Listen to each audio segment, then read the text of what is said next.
Ya, creo que opto por lo amarillesca. Empiezo. Y ahora sí, ya. Eso lo grabo como que mirándome la cara porque como que pierdo un poquito de... No sé si se está viendo bien o si se me ve amarilla o si se me ve loca.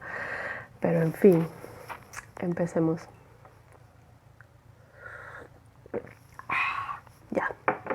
El 27 de agosto de 1964, en un rancho de 68 metros cuadrados en California, Edmund Kemper III, un joven de 15 años, discutía con su abuela en la cocina.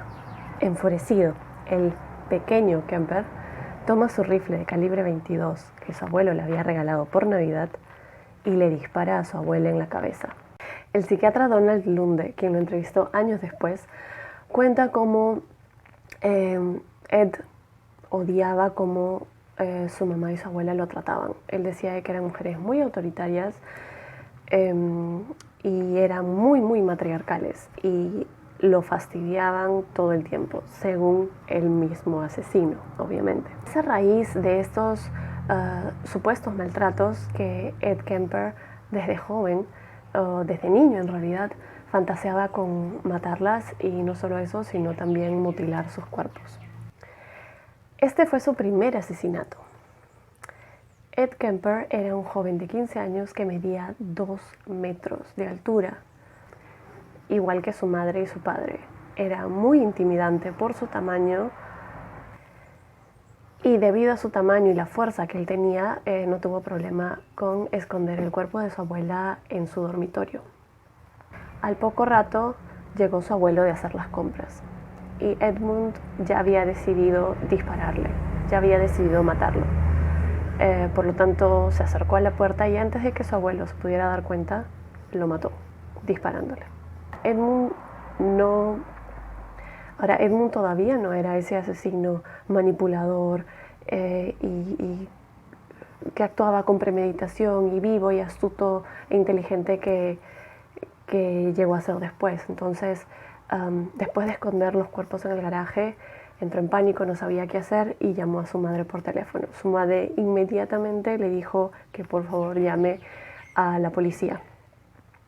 Y se contactó con la policía, les dijo lo que habían hecho, lo que él había hecho en realidad. Tras ser examinado, se diagnosticó inicialmente a Ed Kemper, al joven de 15 años, con esquizofrenia. A pesar que muchos psiquiatras no encontraron absolutamente nada malo en él, en su razonamiento en realidad. Además de eso, se descubrió que él poseía un coeficiente intelectual casi cerca al de un genio. Inicialmente se le tomó un examen cuando tenía 15 años y tenía 136 de coeficiente intelectual y posteriormente se le tomó otro examen en el que salió que tenía 145. Y lo normal creo que es un rango entre 90 y 100, 100 siendo bastante alto en realidad. Un juez lo asignó al hospital Atascadero, que es un criminal para los dementes criminales. No sé si usar la palabra demente, no sé cómo traducir criminally insane, pero bueno, eso es lo que escogí. Lo internaron en un hospital para dementes criminales, en el cual estuvo rodeado de criminales mucho mayores que él, asesinos seriales, violadores en serie y todo lo que se puedan imaginar. Durante todo el tiempo en el que él estuvo internado en el hospital Atascadero, tuvo un comportamiento excepcional, tanto que le dieron acceso a los exámenes que los psiquiatras le tomaban a los pacientes, prisioneros en realidad, y hasta se le llegó a permitir administrar las pruebas, es decir, él tomaba las pruebas. Algo de lo cual Ed Kemper se sintió muy orgulloso de haber hecho en este hospital y que no deja de mencionarlo hasta la fecha, es más, lo mencionó en su última audiencia de libertad condicional en el 2017, fue que formó parte de los JCs, que los JCs vendrían a ser una organización que lidera y ayuda a los jóvenes a que tengan un rol positivo en la sociedad. Y el propósito final es ayudarlos a darles, en realidad, habilidades para su propio desarrollo personal y su desarrollo en la sociedad. Ahora, Ed Kemper salió de Atascadero, le dieron de alta. Los psiquiatras dijeron que él estaba bien, que estaba apto para vivir en la sociedad y que no era un peligro ni para él mismo ni para nadie. Él salió de Atascadero a los 21 años, habiendo vivido toda su adolescencia rodeado de prisioneros. Los psiquiatras sí recomendaron de que Ed Kemper no viva con su madre, que debería de buscar otro lugar donde vivir, que no necesita estar en contacto con su madre, que ni siquiera le hable, que ni siquiera le dé un regalo por Navidad. Eso es lo que él mismo cuenta, que le dijeron los psiquiatras. Pero no hubo un seguimiento apropiado para con él después de que salió de Atascadero. Y eventualmente él tuvo que buscar un lugar donde vivir y tuvo que vivir de nuevo con su madre. Años después, mucho tiempo después, el 23 de abril de 1973, la policía de Santa Cruz, en California, recibe una llamada que no esperaba. Un joven de 21 años, con quien habían compartido tragos, comida, chistes, bromas, tiempo, llama por teléfono diciendo que había asesinado a su madre y a la amiga de su madre, que había cometido este homicidio hace 3 días y que por favor lo vayan a buscar, que estaba en Colorado. El primer oficial que contestó el teléfono automáticamente pensó que era una broma de Kemper. Lo tomó como una broma, se rió un poco y le dijo que llame más tarde y colgó. Kemper volvió a llamar, pero todos los policías que lo conocían pensaron que era una broma y no lo tomaron en serio. Lo cual me suena un poco, me hace recordar a la última escena de Psicópata Americano, que mejor no digo nada porque no sé, spoiler, pero en fin. Finalmente logró convencer al sargento Alufi, así se llamaba, creo que no lo estoy pronunciando bien, a que vaya a revisar su casa, que ahí iba a encontrar los 2 cadáveres, el de su madre y el de la amiga de su madre, Susan. Cuando finalmente fue, al inicio no encontró nada, pero pudo oler el olor, pudo sentir el olor a putrefacción, y luego de buscar encontró un closet, y detrás de ese closet estaban los 2 cuerpos decapitados de las víctimas. Las cuerdas vocales de la madre de Ed Kemper, que se llamaba Clarnell, habían sido tiradas a la basura. Kemper luego cuenta que tras matar a su madre y decapitarla, puso su cabeza en como una cómoda y le gritó a su cabeza por horas, porque sentía que su madre no se callaba y necesitaba gritarle sin que ella le refutara. A pesar de eso, sentía igual que su madre le refutaba y le saca las cuerdas vocales y las tira al tacho de basura como en un intento de silenciarla por completo, lo cual, según él, no funcionó. Él dice que podía escucharla aún después de muerta, criticándolo, gritándole y castrándolo verbalmente, que es lo que él dice que su madre hacía todos los días, sin parar. Siempre lo comparaba con su padre, le decía que era un inútil, que no servía para nada, etcétera, etcétera. Edmund cuenta que Clarnell, su madre, lo atacó muchísimas veces verbalmente y en especial que cuestionaba su valor como hombre. Él cuenta que él buscaba socializar, después de que salió de Atascadero, buscaba socializar, quería hacerlo, quería estar con personas de su edad, quería ser normal, pero su mamá le decía que no iba a poder, que él era un asesino, le llamaba mi hijo asesino, my murderer son. Y bueno, él cuenta que tuvo un par de citas que fueron desastrosamente porque él en realidad no podía contar nada de sí mismo, porque prácticamente toda su adolescencia, todas las cosas importantes que él quería contar habían sucedido en el instituto mental o en el hospital mental para los dementes criminales. No podía simplemente ir donde una chica y decirle, bueno, yo he matado a mis abuelos y quiero conocerte. No. Aparte, su madre trabajaba en la universidad de California en Santa Cruz, y él siempre le mencionaba a su madre que quería conocer a alguna chica, que si es que no había alguna chica que a él lo pudiera que pudieran congeniarse para conversar, para pasar un rato con el que él pudiera salir. Y su madre siempre le decía que no, que ni se atreva, que esas chicas eran demasiado para él, que él no valía nada, que él era un loco como su padre. Y fue así como él mismo cuenta en realidad, que decide subirse a su auto, y intentar conocerlas a su manera. Al inicio no mataba a nadie, al inicio él dice que se subía a su carro e intentaba recoger a las chicas de la universidad. ¿Qué pasaba? En los 70s era muy normal que las chicas en la universidad tenía que ver con el empoderamiento femenino en esa época, y las chicas querían hacer cosas que no habían hecho antes. Por ejemplo, se subían a carros de extraños, o sea, tiraban dedos, pedían un aventón para que las lleven a donde tenían que ir y les daban un aventón gratis, ¿no? O sea, el chico las recogía, o la chica, quien sea, que esté manejando en el carro, las llevaba a su destino y adiós, gracias, y se acabó. Él empezó a hacer eso, empezó a recoger chicas, les preguntaba dónde querían ir, las llevaba, las dejaba en su destino y no pasaba nada. La cosa es que con el tiempo empezó a meterse dentro de sus propias fantasías de asesinato nuevamente.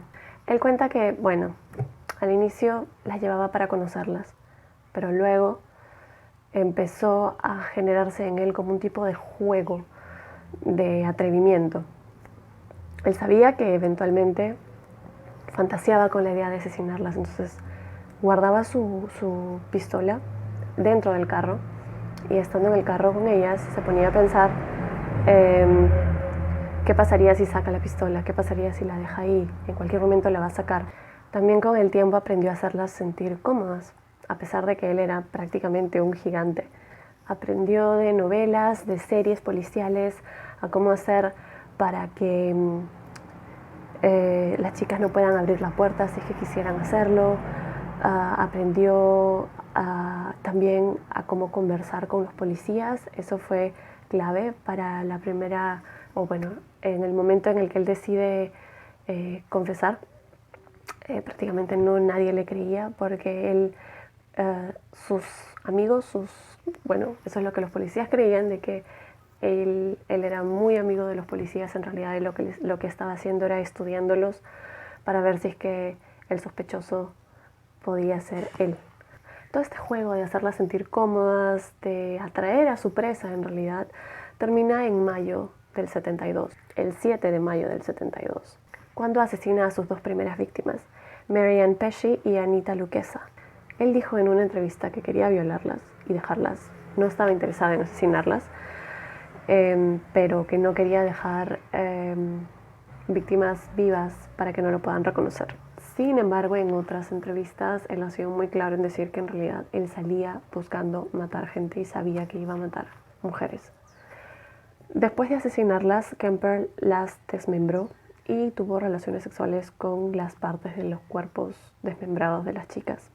Y así fue como él empezó nuevamente a matar.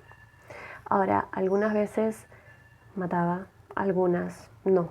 No fue que cada persona que se metía a su carro, cada chica que entraba a su carro las mataba, no. Era completamente random. Y algo muy desagradable que él dijo en una de sus entrevistas, y muy claro en realidad de lo frío y calculador que era, es que, dijo: cuando alguien agarraba la manija de mi auto para entrar, me estaba entregando su vida. En la época en que Kemper está cometiendo todos estos asesinatos, también estaba viendo psiquiatras, porque necesitaba ver psiquiatras, debido a los crímenes que había cometido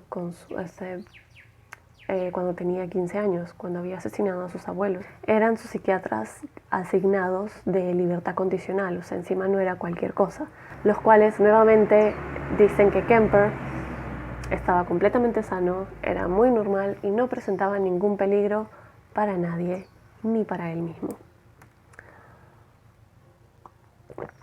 El juez no estaba de acuerdo, pero con el testimonio de los psiquiatras, más el buen comportamiento de Kemper, no podía hacer nada, no tenía razones para inferir lo contrario. Entonces lo declaran un hombre libre. Ed Kemper sale de la audiencia como un hombre libre, agarra su auto y maneja, buscando un lugar donde enterrar la cabeza de su última víctima, Aiko Koo, a quien había tenido en la maleta de su auto todo ese tiempo, mientras los psiquiatras le daban el visto bueno.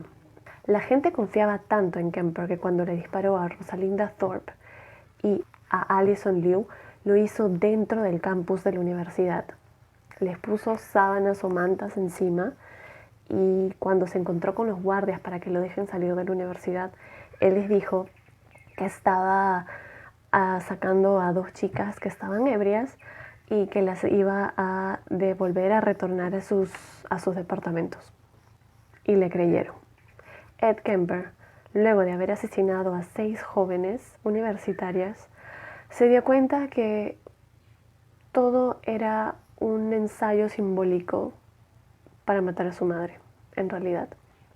Él no era tonto y por todas las entrevistas que le ha dado se nota que es una persona que ha sido o es muy introspectiva y que está muy consciente de sí mismo, de por qué hace las cosas, o al menos esa es la impresión que él da. Ed Kemper reconoce que había tenido fantasías de asesinar a su madre desde que tenía 8 años. Cuando la mató, Kemper cuenta que se sintió bien poder hablar con su madre, o sea, gritarle una vez que ya estaba muerta, y no que los argumentos no reboten hacia él, y poder dar sus puntos de vista, su opinión, gritarle, y finalmente decidió humillarla lanzándole dardos a su cabeza. En sus entrevistas, Ed Kemper siempre cuenta sobre los asesinatos de sus víctimas sin una gota de emoción. Sin embargo, cuando habla acerca de cómo su madre lo mandó a callar esa noche que la mató, al instante se pone a llorar. Algunas fuentes cuentan de que Kemper decidió matar, después de que mató a su madre, en realidad, después de que se mató a su madre, se fue a tomar unos tragos con sus amigos policías. Y después de eso, llamó a la amiga de su madre, porque supuestamente él creía de que si era un asesinato doble, no iban a sospechar de él. Al día siguiente, se fue de su casa, tomó el carro de la amiga de su madre y se escapó. Dejó ese auto en una mecánica diciendo que necesitaba reparación y alquiló otro carro y se fue a Colorado. Estuvo 3 días sin dormir, tomando pastillas para no dormir, y luego y con un montón de munición y pistolas en su carro, porque él pensaba, o eso es lo que él quería, que cuando los policías lo vayan a buscar, él atacarlos y que los policías le disparen y él poder morir.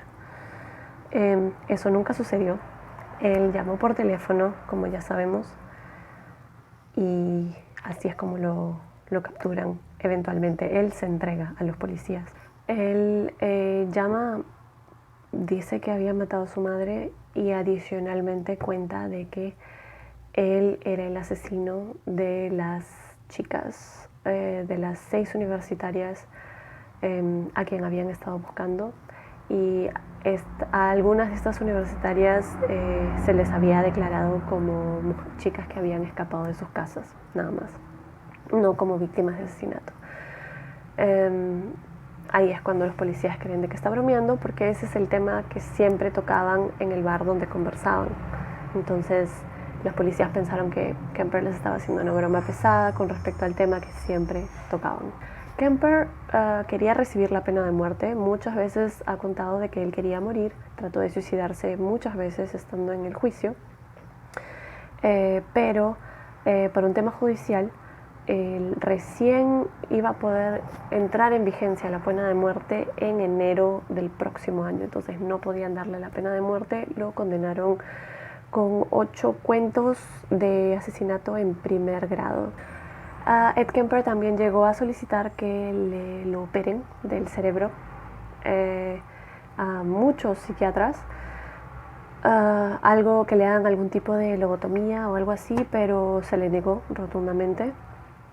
Y finalmente hasta la fecha Kemper no ha demostrado ningún interés por salir a la sociedad, por reintegrarse a la sociedad. Ha pasado muchas horas con los psiquiatras siguen diciendo de que es una persona que ya puede entrar a la sociedad, ya está sana, pero él mismo dice que no, él mismo dice que no está listo para vivir en sociedad y que no confiaría en sí mismo si es que lo sueltan para vivir con otras personas. Ha sido un prisionero modelo, nunca le ha causado problemas a los policías, es más, la mayoría de policías o casi todos los policías que han trabajado con él o que han hablado con él o que han estado con él lo describen como una persona muy amigable, por más que es un gigante, mide 2 metros, poco a poco los hace sentir cómodos, los hace sentir tranquilos y no les causa problema alguno. Es una persona muy inteligente, eso sí, muy manipuladora y muy consciente de la inteligencia que tiene. Ha ayudado a crear, bueno, él tiene una voz bastante grave y bueno, habla bien claro y es por eso que ha ayudado a crear muchos audiolibros para ciegos. Kemper también ha dado muchísimas entrevistas, muchísimas, en las cuales no para de hablar de sus crímenes. Cuando habla, y si ven estas entrevistas pueden darse cuenta que cuando habla no le gusta que lo interrumpan, porque bueno, en una que vi él decía, tranquilo, no me interrumpas, que estás rompiendo el momento, y me hizo pensar que quizás él se emociona a la hora de hablar de estas cosas, le gusta hablar de estas cosas, no sé si le gustará reflexionar sobre estas cosas. Parece que intenta ser una persona normal, parecer una persona normal, pero como él mismo lo ha dicho, hay dos Edmund Kempers, uno que se sienta contigo y te hace sentir cómodo, contento, tranquilo, y otro que en cualquier momento te arranca la cabeza de un solo manazo. Yo estoy de acuerdo con él, que no es una persona apta para vivir en sociedad, no está completamente loco, pero hay algo seriamente mal con esa persona que todavía no se ha descubierto. No sé, los psiquiatras dicen que él está sano. Ahora Kemper creo que tiene 71 años, sigue siendo prisionero del California Medical Facility, que es un hospital para criminales también. Igual lo tratan como criminal, pero es un paciente. Sufre de diabetes, ha tenido un ataque cerebral que ya no le permite tener los trabajos que tenía dentro de la cárcel, que era, bueno, primero él leía los libros para ciegos, o sea, grababa su voz para ello, y después llegó a administrar toda esa zona, toda esa área de la prisión, y administraba a otros prisioneros para que lo hicieran.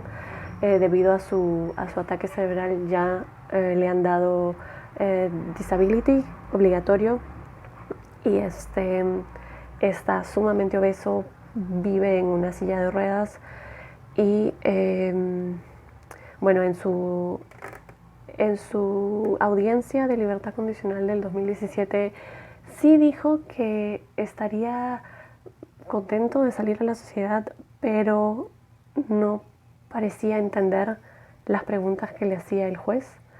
Por ejemplo, le preguntaban qué harías qué le dirías a tus abuelos si estuvieran acá, qué le dirías a tus víctimas si estuvieran acá, y él se negaba a responder la pregunta porque la desviaba por completo y solo daba detalles, hablaba mucho sobre los asesinatos que cometió hace muchísimos años, pero no sobre qué es lo que, no daba detalles específicos sobre qué es lo que haría, si es que se arrepiente realmente y como si es que entiende lo que es que no se debe dañar a otras personas y el por qué.